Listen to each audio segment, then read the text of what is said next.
ऐसा लगता है कि 21वीं सदी का दूसरा दशक खत्म होते होते बहुत कुछ खत्म करके जाएगा। 2020 21वीं सदी के दूसरे दशक का आखिरी साल है और इस साल की शुरुआत होते ही ईरान के कमांडर कासिम सुलेमानी की मौत को लेकर ईरान और अमेरिका के बीच में युद्ध होते होते रह गया। कोरोना वायरस ने दुनिया का गला पकड़ना शुरू किया ही था कि रूस और तुर्की के बीच में भी युद्ध की खबरों ने काफी सुर्खियां बटोरी, लेकिन यह युद्ध भी होते होते रह गया। लेकिन अब कोरोना वायरस ने पूरी दुनिया का गला दबोच लिया है, तब चीन और भारत के बीच में भी एक भयंकर युद्ध की आहट सुनाई दे रही है। हालात तो ऐसे हैं कि बस किसी शुभ घड़ी का इंतजार है और भारत की सेना चाइना दहन करने के लिए तैयार है। लेकिन इससे पहले कि चीन और भारत के बीच में युद्ध हो, जापान ने एक ऐसा फैसला ले लिया है जिसने जापान और चीन के बीच में युद्ध की संभावनाओं को और भी ताकत दे दी है।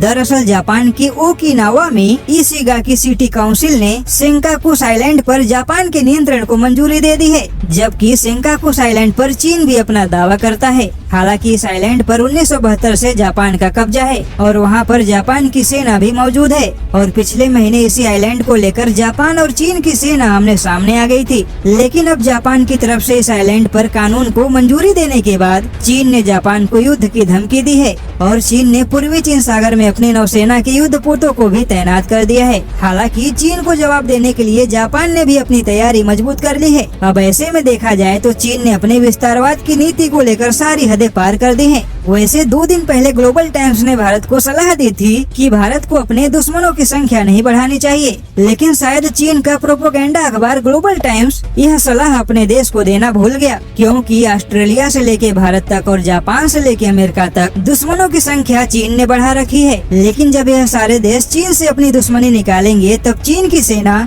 फिल्मी अंदाज में केवल वीडियो ही बनाती रह जाएगी और चीन के सारे हवाई सैनिकों की हवा निकल जाएगी।